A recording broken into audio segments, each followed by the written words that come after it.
Tzu Chi volunteers in the Philippines visit 2,000 households in Talcoban to deliver rice to the needy. Taiwan Lantern Festival finishes with a great success as the cleanup work also requires much effort. Okay, the DaAi Headlines. I'm Maggie Tsai. Thank you for joining us. Tzu Chi volunteers in the Philippines conducted the second rice distribution in Tacloban. It is estimated that 2,000 households will receive 25 kilograms of rice. In order to make the distribution more reliable, volunteers went farther away to pay home visits, ensuring every people in need can get the rice. Because of the movement restriction order, not everybody can go out. Tzu Chi volunteers go to the community, especially to the remote areas, to pay home visits. We visit the most remote area to find those impoverished families which are mostly affected by the epidemic. Worrying someone is missing, Tzu Chi volunteers visited 400 households a day before aid distribution. Daisy, who has joined Tzu Chi for 6 years, understands the importance of home visits. Although she has heart disease, she still insists on completing the visit. The school on suspension is the distribution site. Everyone maintains a safe social distancing and takes a bag of 25 kilograms of rice home with joy. We can cook rice now. I will share this bag of rice with my neighbor who is as poor as me so that both of us can have rice to eat. In Paraso, volunteers stick to slogans on their heads to reduce the chance of talking. 400 households are separated into 2 groups to get the supplies, minimizing people from gathering. Dilima, a resident, specially came to donate. I'm very happy that in this pandemic, some people remember us and help us.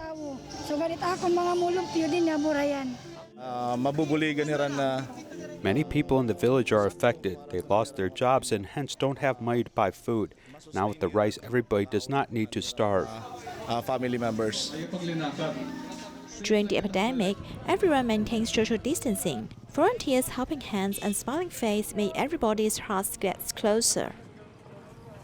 As Indonesia is facing increasing confirmed cases of COVID-19, most hospitals are in desperate need of antivirus medical supplies. Filling the need of the nearby hospitals, Tzu Chi Great Love Hospital staffs gathered to make protective face shields to be sent to other hospitals. Local volunteers also made 300 face shields for the frontline medical team. Sponges, glues, and plastic boards. Indonesia Tzu Chi volunteers use these simple materials to make protective face shields with the tips they learned online.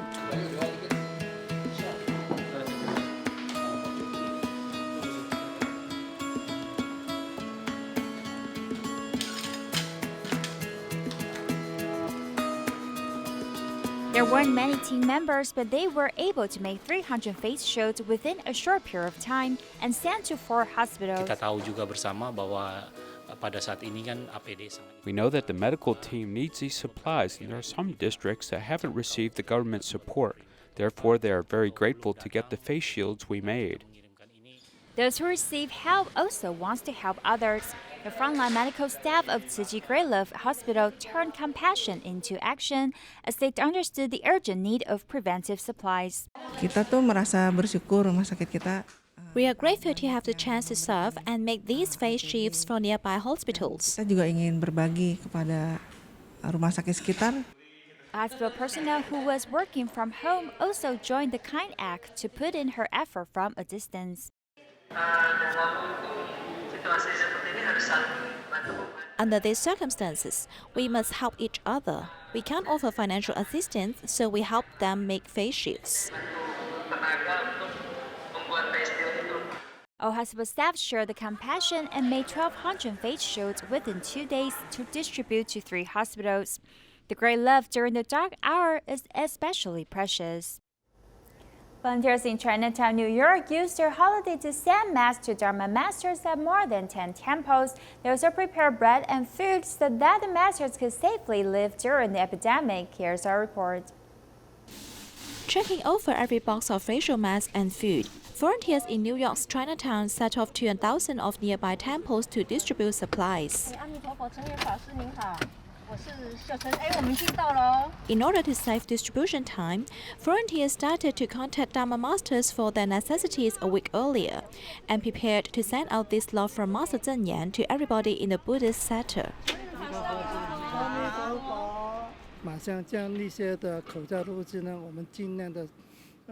We sent out some of the masks immediately to the temples, police stations, and fire stations in the community to form affinities with them so that everyone can feel Tzu Chi's great love. I'm grateful. It's very good. I'm very grateful to receive Taiwan Tzu Chi's mask donation, which helps Tan Meditation Center fight against the epidemic. Really thank you, Tzu Chi, for this selfless love. After the epidemic outbreak, thousands of temples in Chinatown were temporarily closed in accordance with government policy. Yet, online Dharma talks were organized to ensure the disciples maintain a peaceful mind. We always have the habit of chanting sutra and worshiping the Buddha. So during this epidemic, we often use Dharma to stabilize our hearts. That is, to make ourselves calm and peaceful. Although these Buddhist organizations are located far away in the United States, Master Zeng Yan is also concerned about the safety of the monks, and this care and love are conveyed through Tzu Chi volunteers. In face of inadequate frontline protective supplies, team of doctors around the world raised supplies including 9,600 face shields, 2,500 goggles, and 1,600 pieces of protective gowns, which were sent from Taiwan to New York. Tzu Chi volunteers have passed through every problem in procurement and transportation, demonstrating this previous unity.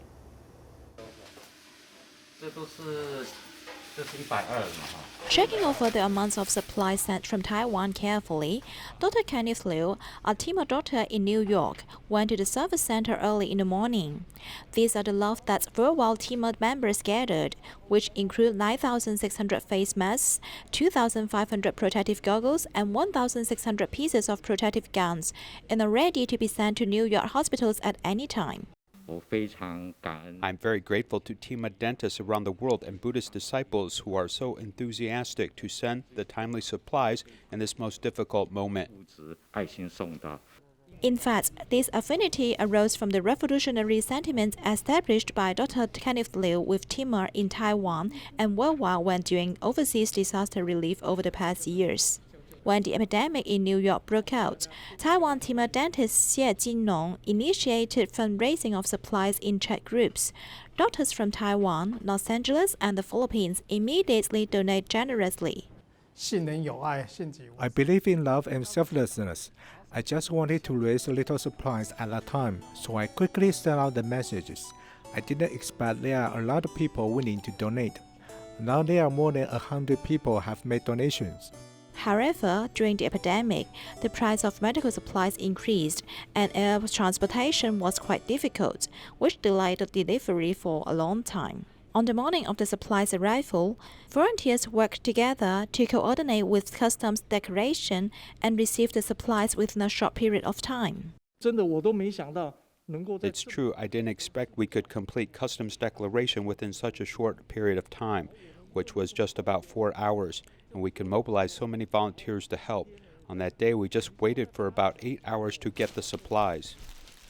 The team around the world has already sent out 2 batches of medical supplies, and the donations are still increasing. The next stage will be to raise protective gowns that the frontline medical lacks most. They promise that as long as the epidemic is ongoing, this borderless love will not stop. The epidemic in China has mitigated recently and companies have begun to resume work. But in Heilongjiang, the epidemic came back again. Harbin Tzu Chi volunteers assisted in epidemic prevention work and went to the Jianjing village to serve as guards. Even if there was heavy snow, they still took the responsibility to measure the temperature of people. 今天呢是30年以来谷雨季节刚刚过去之后最大幅度的降温。现在室外的温度是零下1度。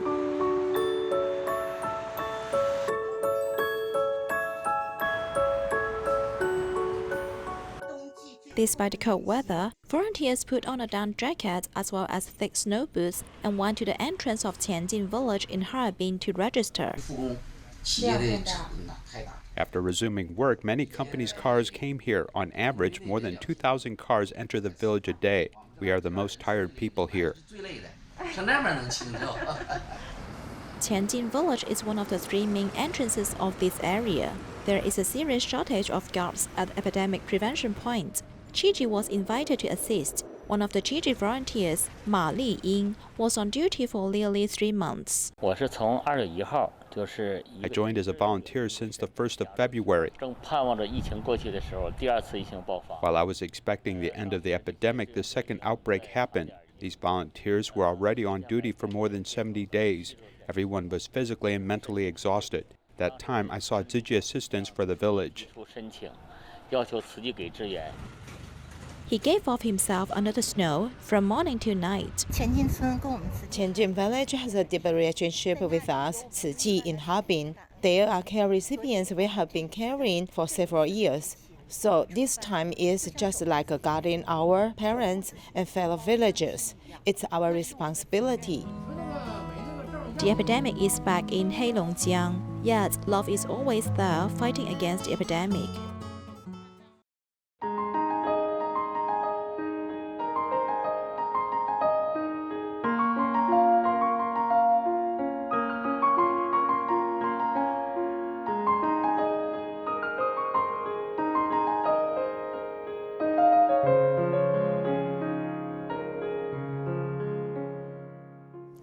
Every year, Taiwan hosts a large-scale Lantern Festival. This year's event, despite the coronavirus epidemic, still attracted 11.82 million visitors, bringing millions of dollars in business opportunities. However, after the end of the event, there is a large amount of waste. And where do these lanterns go after the lights are turned off? Here is our report.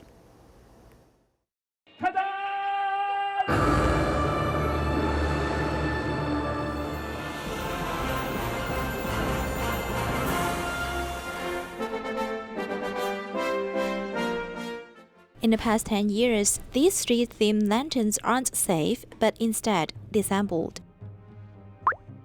In 2010, the main theme lantern of the Tiger Year was featured in Chiayi City. In 2013, the event was held in Hsinchu County, and in 2015, Taichung City. These large lanterns, no matter how attractive they were at the time of the exhibition, because no one wants to collect them, they have to be destroyed. Taiwan every year from June to October is typhoon season, which typically brings heavy rains.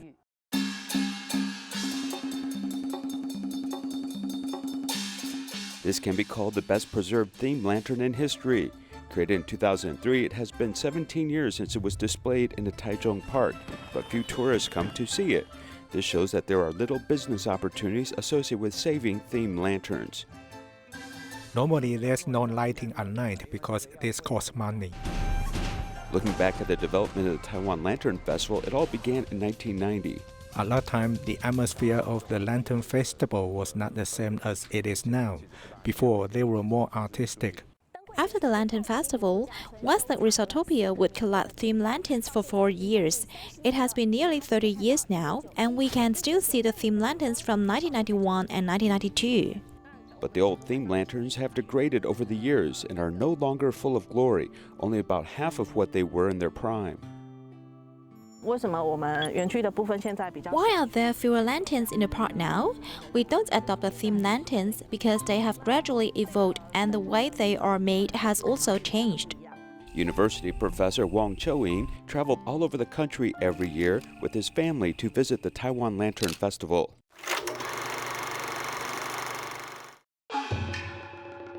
Mr. Wang's trips each year also records the history of the Taiwan Lantern Festival and also witnesses the transformation of it.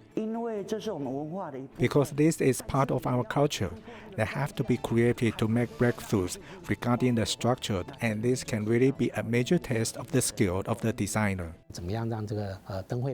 How to make Lantern Festival 2.0? We hope to promote the concept of sustainability. Our next hope is to combine tradition and innovation. The third is to communicate with the international community.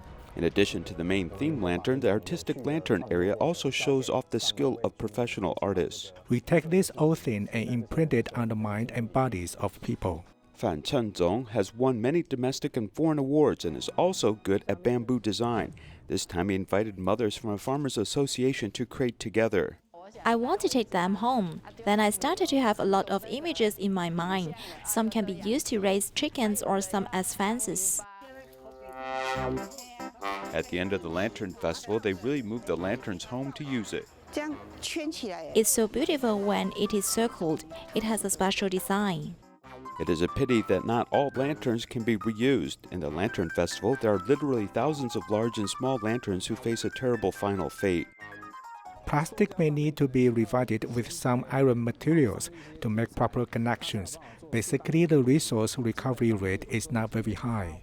Therefore, some experts have made the following proposal. We could use virtual reality and the cloud. You could potentially wear a pair of glasses and through the computer system see the content, and we wouldn't even need a main theme lantern. This bold avant-garde idea can stimulate creativity and also reduce the amount of trash, providing yet another direction for the Lantern Festival to pursue every year. The vegetarian ambassador Hu Wen-yan is 7 years old now, and her mother was a vegetarian herself. Through the school teachers and her mother's teachings, she has understood the benefits of vegetarianism and has joined to become one. Let's see how she has actively promoted vegetarianism to people around her during this period of time. Don't eat meat because there are a lot of virus now. Eat more vegetables, like this green veggie can keep your body healthy. 7-year-old Hu Wen-yan was inspired by her mother and has decided to adopt a vegetarian diet after learning its benefits and the cost of COVID-19.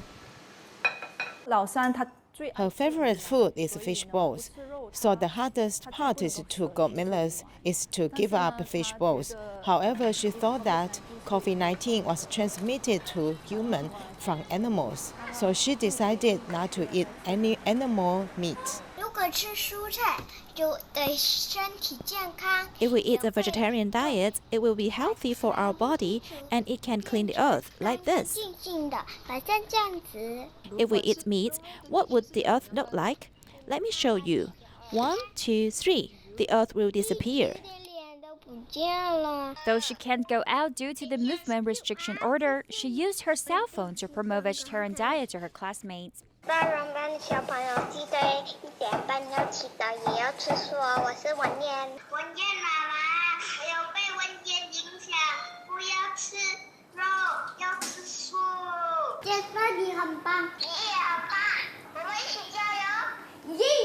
She said that it's not enough for her to eat a vegetarian diet alone, so she asked a lot of friends to join her. Many volunteers don't eat meat, so her aunt in Germany promised her to eat vegetarian meals 4 days a week. I want to invite 1,000 people to adopt vegetarianism.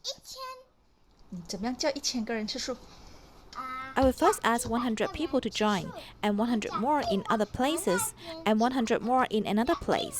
And then we can invite the entire planet to adopt a vegetarian diet. This will make our Earth happier. The vegetarian ambassador promotes the diet relentlessly and has received great feedbacks. She hopes to extend her influence to protect the earth and cherish the nature. Another 7-year-old vegetarian ambassador, Oh Xing-chao, has vowed to become a vegetarian after watching her classmates' vegetarianism promoting video. Now she hopes her father can join her and has offered to make a vegetarian pizza for him in hopes that he can learn the benefits of vegetarianism. All the animals will be very happy because no one will kill them now. This song is for Santa Claus to put the gifts. I hope Santa Claus will give me a healthy world. Santa Claus will give me a healthy world. 7-year-old Hu Xing-chao loves to paint. She often passes on the message of goodness through her pictures. Like the COVID-19 problem now, she wants to put in an effort to change this world. For instance, stop killing animals because she likes animals very much and eat more vegetarian food to protect the earth.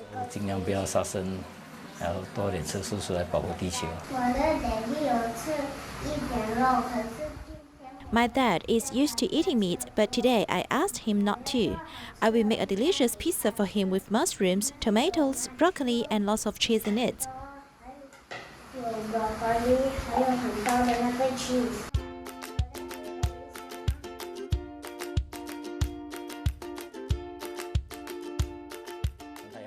Perhaps she wants to change my diet because I often eat meat. I think the vegetarian pizza is a brand new experience and I can try to eat less meat.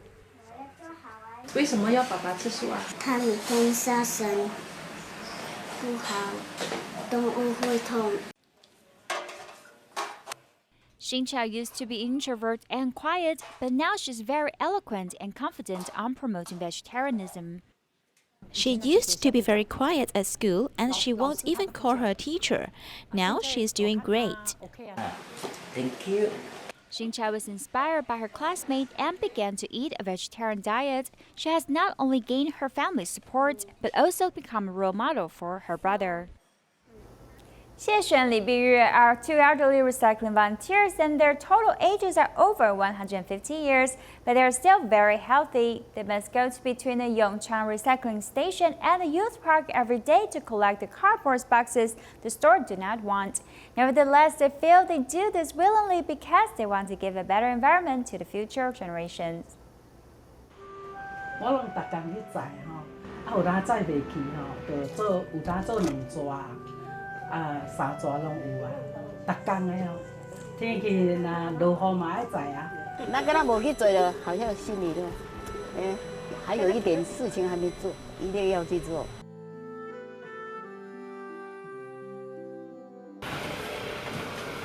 One bicycle accompanies volunteer Xie Xue through streets and alleys to do recycling. She is over 80 years old, but she does recycling more diligently than other people. I got to know her when I went to buy the fruits from her. I asked her if she could give us Tzu Chi the cardboard boxes, and I would sweep the floor and tie the vegetables for her. From the day onwards, she always gives us the cardboard boxes. It often takes her several trips to carry all the cardboard boxes on her bicycle, from the market to the recycling station. Luckily, Li Biyue, another volunteer, often helps her. 哇，这大地，去车头遐载，这载了。 She goes to Taipei Station to bring back the recyclables, and then she comes to Youth Park to bring other recyclables back. Sister Xie Xue is over 80 years old, but I feel bad to see her doing this, so I also help her. Li Biyue read Tzu Chi's publication 30 years ago, so she vowed to do recycling. She did not expect that she has been doing it for 30 years. Our Earth suffers from global warming, so we do this for our next generation who can live a better life. So I enjoy doing this very much. 做得很开心，很欢喜心。我们都是1点多、2点多。 Sometimes we don't have lunch until 1, 2, or even 3 o'clock. We don't eat at regular time, and we always enjoy tea here. 我们就在这里泡茶。 Everyone is laughing brightly when they talk about recycling. The blessing they sense from doing recycling is shining in their daily lives. Hualien Tzu Chi High School teachers prepare vegetarian lunch boxes to police officers and train station staffs in their neighborhood. Take a look and see you next time.